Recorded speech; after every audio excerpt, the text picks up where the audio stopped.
Esto es Algo en Común. Qué bueno que seguís con nosotros. Segundo bloque de Algo en Común en el capítulo que habíamos anticipado, un capítulo de colección en el disfrute de tener una persona que colaboró tanto con la identidad de los correntinos. En el carnaval y en el teatro, que es lo que nos gustaría hablar ahora, Dante, ¿cuál era el panorama del teatro correntino cuando llegaste a Corrientes vos? Yo lo desconocía, porque llegué a trabajar el primer año que llego al Nordeste a Resistencia, dirigiendo el teatro universitario. Muy desenfocado yo, viniendo de Córdoba, en cuanto a la realidad, años 71. ¿Cuántos años tenías? Yo tenía 31 años. La primera vez que trabajaba solo, fuera de mi grupo, del equipo, y tan lejos del equipo. Bueno, el equipo quedó, como decías, o decía Eduardo, en una gira latinoamericana que hicimos, y yo tuve que volver a trabajar a Resistencia porque tenía contrato, un contrato de un proyecto a término, de 3 años. Y volví al Chaco y me encontré con que 10 días antes de mi llegada me habían rescindido el contrato. Y sin avisarme, yo había dejado fechas posibles en las embajadas argentinas, en los lugares que íbamos a tocar, y nada, bueno. Y me quedé en la calle. Entonces, Marcelo Fernández, director de Cultura Municipal de Corrientes, habiendo visto un espectáculo que habíamos presentado con el grupo universitario el año anterior en Corrientes, me ofrece venir a trabajar al enterarse que estaba en la vía. Y me vengo a Corrientes, año 72, marzo del 72, ingreso en el staff municipal, pero desconociendo mucho de el fenómeno del teatro independiente correntino, que lo había visto en aquel festival en que nos habíamos presentado, organizado por el Schollen Aleichem, famosos festivales y certámenes del Schollen Aleichem durante años, y nada más, no tenía otra referencia. Pero por suerte comencé a trabajar en un programa en los barrios de fomento del teatro, la creación de grupos. ¿Quién propuso eso? Marcelo Fernández. Por suerte comencé a trabajar en eso, porque me contacté con gente común, la inadvertida en cuanto al fenómeno teatral o expresivo. Y gente para la cual el teatro estaba lejísimo. Ni noticia. No existía. A veces ni siquiera habían visto un títere, que es lo más habitual, ¿no?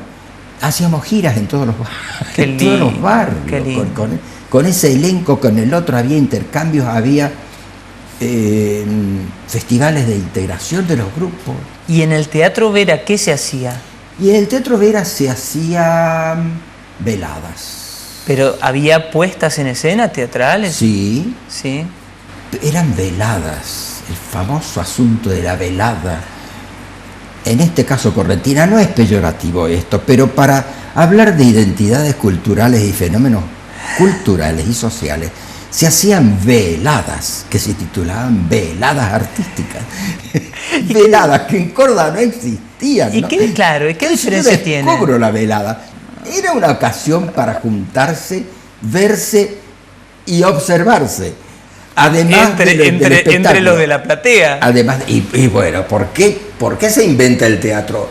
El teatro tal en herradura, el teatro a la italiana. Para poder verse. Para poder verse y criticarse de palco a palco. No te puedo creer. La cultura burguesa, ¿no?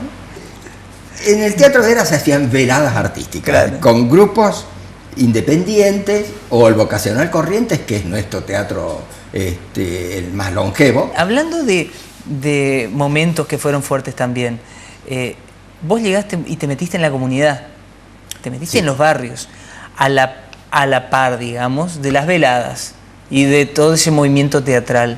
Pero también estuviste en los colegios, con Proyecto 13, por ejemplo, también. Con Proyecto 13, ¿cómo sabes eso? ¿No es cierto? ¿Vos sos alumno de la Escuela de Comercio? No, pero supe de vos y supe de gente que trabajó y que ahí te conoció. Con Dante compartimos algo muy hermoso que fue el taller de teatro de la Escuela de Comercio. La Escuela de Comercio era una escuela que estaba siendo una escuela piloto con un proyecto educativo que se llamó Proyecto 13, que tenía incluido en su currícula una serie de materias opcionales entre las cuales estaba teatro.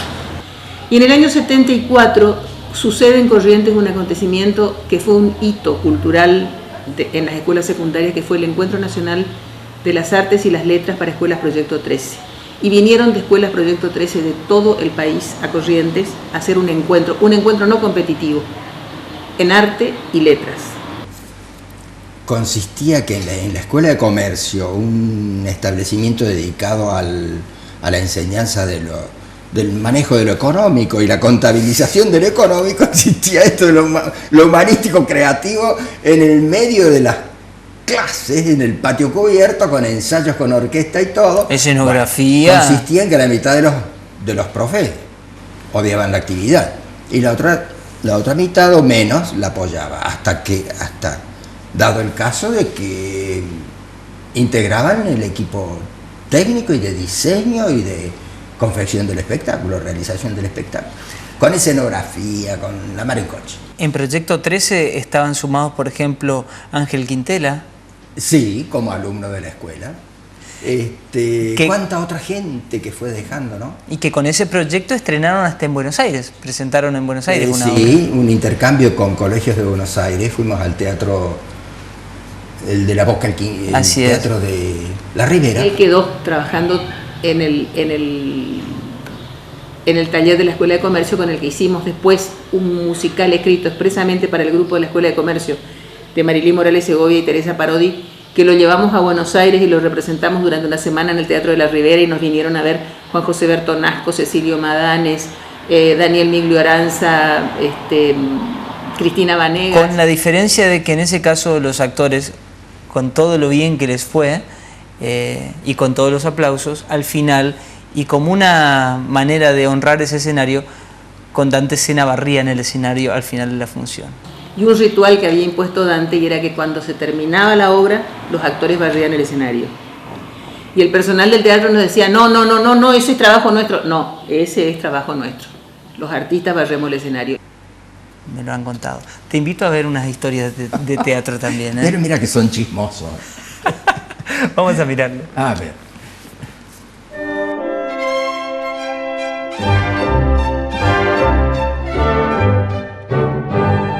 Así que veíamos buen teatro local, buen teatro regional en el Teatro Vera, y con obras de peso, con obras significativas. Después eso decayó, durante mucho tiempo se adormeció, y yo creo que la aparición de Dante en Corrientes y la creación del grupo teatral, primero de Dante, después el Guarán, que es yo considero que es una herencia de aquel grupo de teatro de la Escuela de Comercio, porque Ángel Quintela viene de ahí. Eso se renueva y se remoza y cambia, y comienza a haber otra cosa teatral en Corrientes diferente, y propuestas de otra naturaleza y de otra envergadura. Sí, yo creo que Dante sin lugar a dudas es un punto de inflexión, te diría, en el desarrollo cultural de nuestra región. Él, desde el área de teatro y danza que traía desde su Córdoba nativa, al seminario de teatro que él siempre recordaba con mucho reconocimiento, trajo una visión sobre el actor, sobre el teatro, sobre la función del teatro en la comunidad. Yo creo que nos mostró mucho, que éramos un poco más jóvenes, nos dio como ese andarivel, y después tuvo la generosidad de trabajar de igual a igual con nosotros, cuando él nos llevaba unas cuantas cuadras de ventaja en cuanto a concepción, en cuanto a experiencia, en cuanto a realizaciones. En este nuevo despertar del teatro correntino no solamente vemos en el trabajo de Dante obras vanguardistas y obras modernosas, sino que también los clásicos que hacía mucho tiempo que no pisaban el Teatro Vera, reaparecen con Dante. O sea, todo el teatro reaparece.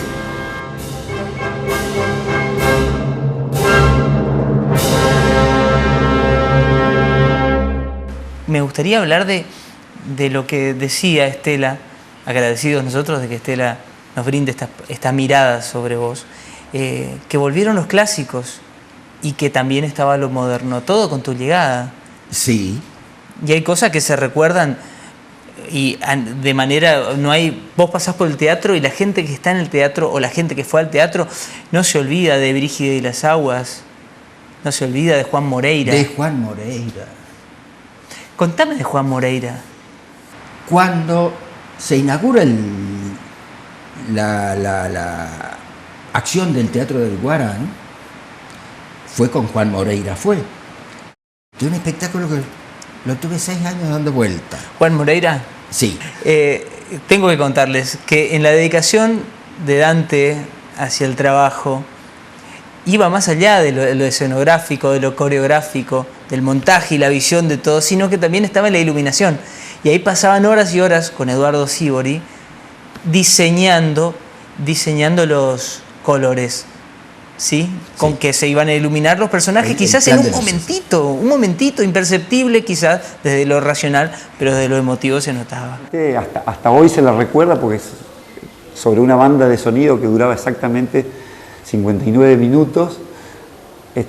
Hacíamos un cambio de luz cada 4 segundos, era casi cinematográfico, una cosa grabada con la precariedad de medio, y después la trasladamos cuando el Vera compra el sistema computarizado de luces, lo pasamos al nuevo sistema y bueno, fue una obra que hasta hoy es como un referente de lo que se hizo teatralmente acá en Corrientes como producción propia. Y ahí aparece Lila Nento. Claro, porque con Juan Moreira se inaugura el famoso, fabuloso primer equipo electrónico en el Teatro Vera con los artefactos como tenían que ser, porque antes iluminábamos con tachitos de 5 litros, claro, ¿no? Escenografías como por ejemplo El monstruo de Camila. Sí. Sí. Que lo tuvieron que ir a preparar a otro lugar. Sí. Sí. Te han pasado un montón de datos. ¿Cómo era eso? Porque eran días y noches. Dante, récord de permanencia despierto armando el monstruo. Eso, había que terminar. Había que terminar. Hijo de gringo, ¿viste? La cosa hay que entregarla bien y terminada. Sí. Otro de mis amores es la danza y el espectáculo. Un espectáculo animado, de acción.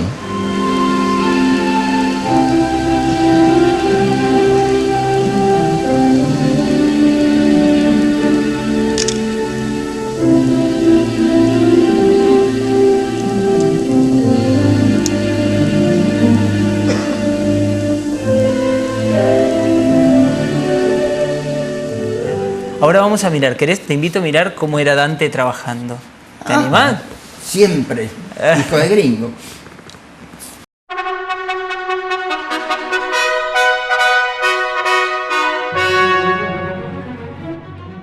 Dante era muy cuidadoso en la estética, trabajábamos juntos en las puestas de luces, por ejemplo. Se metía en el sótano, ahí empezaba a hacer la escenografía. Y al otro día vos le veías que salía recién, parecía esa. Y el último que se iba. Aparte por ahí él se quedaba a hacer escenografía, armando en el sótano, en el escenario, amanecía haciendo escenografía.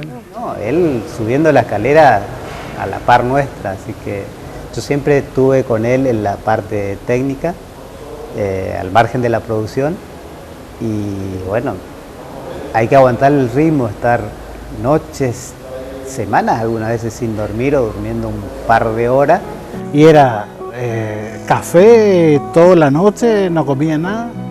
Haciendo todo, en una palabra, haciendo todo, hacía luces, escenografía, coreografía. Era un maestro. Perdía tiempo, horas, nos pasábamos viendo todo el tema de la luz como una poética, como transmitir cosas más allá del lenguaje textual.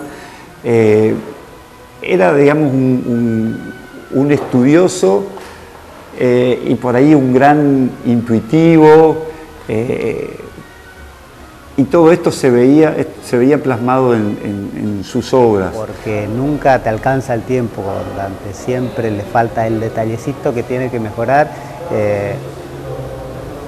La puntadita ahí lo que no se tiene que ver, así el espectador esté a 10, 20 metros, no importa, igual él no puede aceptar que esté desprolijo eso, así que... Re macanudo, re compañero, re tratable, como él solo. Por ahí como un poquito, por ahí se levantaba, pero... Retos y más retos hasta que salga a la perfección en lo posible, así que como te decía al principio, los detalles al máximo que salga bien, así no se vea, igual tenía que estar bien.